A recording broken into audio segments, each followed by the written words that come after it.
Hello guys, welcome back. आज की video में हम टीसीपी आईपी मॉडल के बारे में डिस्कस करने जा रहे हैं। ये एक रिक्वेस्टेड वीडियो है, मुझे मेल आया था और रिक्वेस्ट किया गया है कि एग्ज़ाम बहुत पास में है तो हमें नेटवर्किंग के कुछ टॉपिक्स जो हैं वो हमारे को प्लीज़ अपलोड कर दीजिए। तो ये आप लोगों की रिक्वेस्ट के लिए है। तो चलिए हम बात कर लेते हैं। ओएसआई मॉडल की जो वीडियो थी वो तो ऑलरेडी बनी हुई है। टीसीपी आईपी के बारे में हम डिस्कस करते हैं।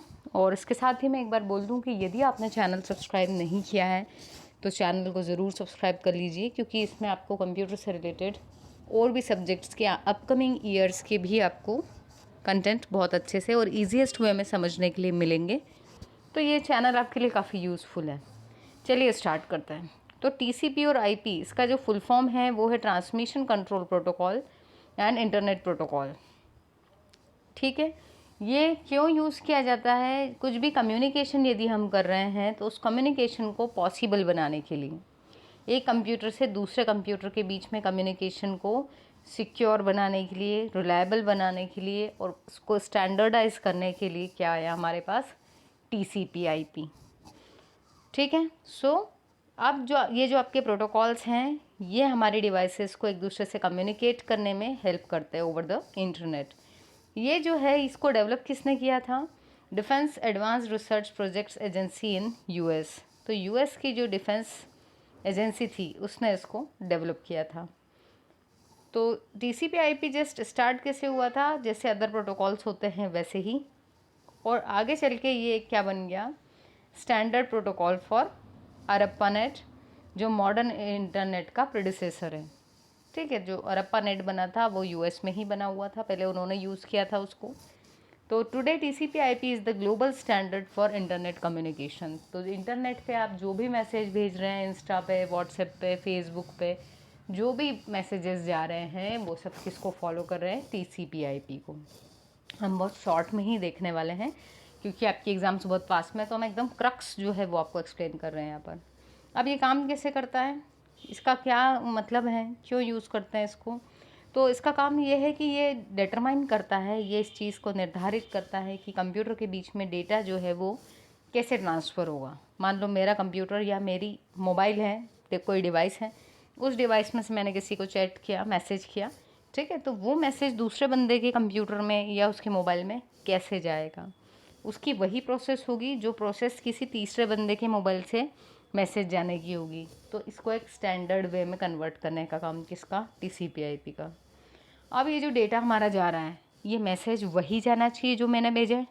ठीक है, मान लो मैंने किसी को मैसेज भेजा कि कल आपका टेस्ट है, तो मैसेज यही जाना चाहिए। ऐसा ना हो कि उसको मैसेज चला जाए कि कल आपका टेस्ट नहीं है। ठीक है, अदरवाइज़ गड़बड़ हो जाएगी। So this data needs to be kept accurate, जिससे कि क्या हो, रिसीवर को भी वही इन्फॉर्मेशन मिले जो एक्चुअली सेंडर ने भेजी थी। अब हम इसकी लेयर्स की बात करेंगे तो इसमें बेसिकली 4 लेयर्स होती हैं। इनके आपको नाम याद रखना है, जब एग्ज़ाम में आएगा तो आपको बनाना है टीसीपी आईपी और ये लेयर्स के नाम लिखना है। तो एक लेयर है आपकी नेटवर्क एक्सेस, सेकंड है internet layer, third is transport layer and fourth one is application layer. ठीक है, तो ये सारी जो लेयर है, हर लेयर के अंदर प्रोटोकॉल्स का एक पूरा कलेक्शन है, तो उसको क्या बोल रहा है? Suit of protocol.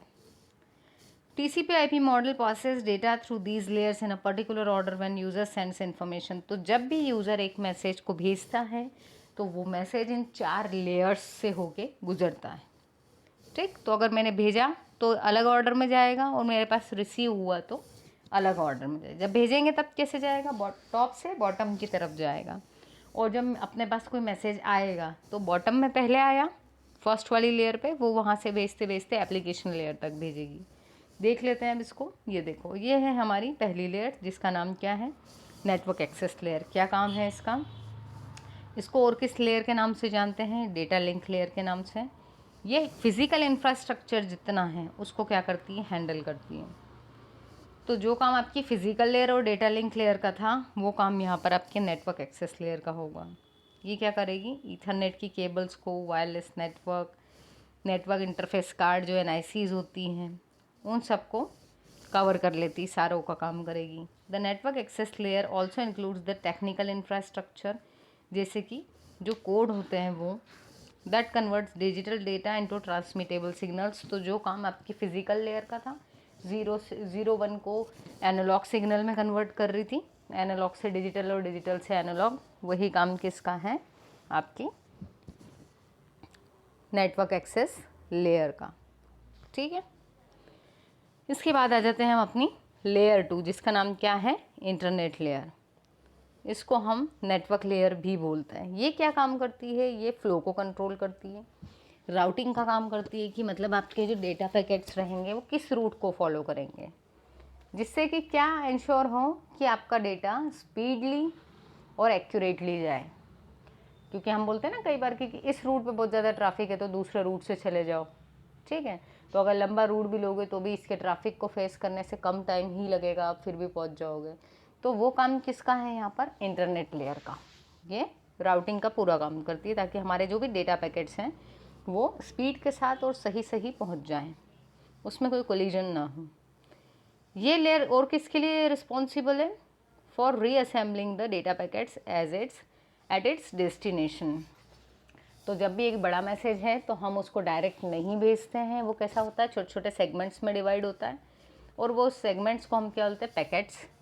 अब वो छोटे छोटे जो पैकेट्स थे, मान लो अगर हमने एक मैसेज बनाया था कि कल तुम्हारा टेस्ट होगा, तो कल का हम एक पैकेट मान ले फॉर एग्जांपल, हाँ, हर एक वर्ड का हम एक एक पैकेट मान ले। तो ये जो 5 पैकेट थे उनका पर्टिकुलर एक ऑर्डर भी, कि कल के बाद में क्या आएगा, तुम्हारा, उसके बाद आएगा टेस्ट, और उसके बाद आएगा होगा।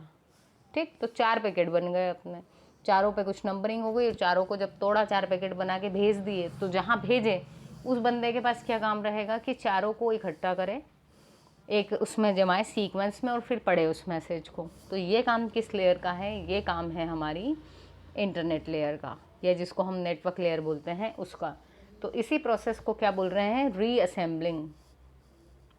If there is lots of internet traffic, the internet layer may take a little longer to send a file, but there will be smaller chance of an error corrupting that file. तो जो आपकी internet layer है, अगर traffic ज़्यादा है तो इसको time ज़्यादा लग सकता है पैकेट भेजने में आगे, लेकिन फिर भी ये किस चीज़ का ध्यान रखती है कि आपकी जो फाइल है वो करप्ट ना हो। ये क्या करना चाहती है, ये एरर कंट्रोल करती है। ठीक है, तो फ्लो कंट्रोल और एरर कंट्रोल। अब आ जाते हैं अपनी थर्ड लेयर पे। थर्ड लेयर बोलती है कि इसका नाम है एक तो ट्रांसपोर्ट लेयर।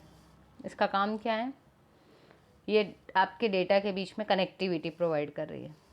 ठीक, it's like sending an insured package. That transport layer divides the data in packets, acknowledges the packet it has received from the sender, and ensures that recipient acknowledge the packets it received.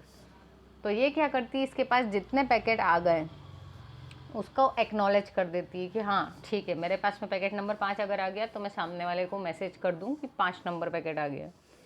ताकि क्या होगा कि अगर 3 number नहीं आया तो मैंने उसको एक्नॉलेजमेंट नहीं भेजी कि भैया 3 आ गया है, तो वो समझ जाएगा कि इसने एक्नॉलेज नहीं किया, इसका मतलब इसके पास 3 नंबर पैकेट नहीं गया है। ठीक है, तो ये क्या कर रहा है, आपकी चीज़ों को, आपके पैकेट्स को एक्नॉलेज कर रहा है, जिससे क्या मिल रहा है हमको, रिलायबल डेटा कनेक्शन। कि मतलब हम उस पर भरोसा कर सकते हैं उस डेटा कनेक्शन पे कि इसके थ्रू जो भी डेटा आ रहा है वो हम तक पहुंच ही रहा है। उसके बाद आ जाते हैं हम अपनी चौथी और लास्ट लेयर पे, जिसका नाम है एप्लीकेशन लेयर। यहाँ पर आपके पास बहुत सारी जो भी एप्लीकेशंस है, व्हाट्सएप, इंस्टाग्राम, जो मेन आपको इंटरफेस दिख रहा है उसको बोलते हैं एप्लीकेशन। ठीक है, जिसके थ्रू आप क्या करते हो, एक्सेस करते हो चीज़ों को, इंटरनेट को एक्सेस कर रहे हैं, कोई इन्फॉर्मेशन निकाल रहे हैं, कुछ फ़ोटोज़ देख रहे हैं, चैट कर रहे हो, सब। So for most of us that means email, messaging apps, cloud storage program, कुछ भी हो सकता है। तो यहाँ पर क्या होता है, एप्लीकेशन लेयर पे वो चीज़ें हैं यूज़र रीडेबल फॉर्म में आ जाती है, ताकि हमको वो दिख पाए, हम उसको समझ पाएँ। 0 और 1 के फॉर्म में डेटा ट्रांसमिट हुआ ये हमको कभी पता ही नहीं चलता है जब हम मैसेज पढ़ते हैं, क्योंकि हमको वो मैसेज हमारी लैंग्वेज के फॉर्म में दिखता है, जिस फॉर्म में मैसेज एक्चुअली भेजा गया था वही दिखता है। ठीक है, तो ये है हमारी फोर्थ और लास्ट लेयर जो है एप्लीकेशन लेयर। तो ये 4 लेयर्स मिलके क्या करती हैं, TCP/IP मॉडल को बनाती हैं। और ये क्यों है, ताकि हमारा जो भी मैसेज है 2 या 2 से ज़्यादा डिवाइसेस के बीच में किसी नेटवर्क में जो कम्युनिकेशन है वो पॉसिबल हो, स्पीडली हो, एक्यूरेट हो। सो आई होप आपको वीडियो समझ में आई होगी। मिलते हैं अपना नेक्स्ट वीडियो में। और अगर आप कोई दूसरी वीडियो इसी सब्जेक्ट की ज़्यादा इम्पॉर्टेंट लग रही हो और आपको ज़्यादा नीडेड हो तो आप कमेंट करके ज़रूर रिक्वेस्ट कर सकते हैं।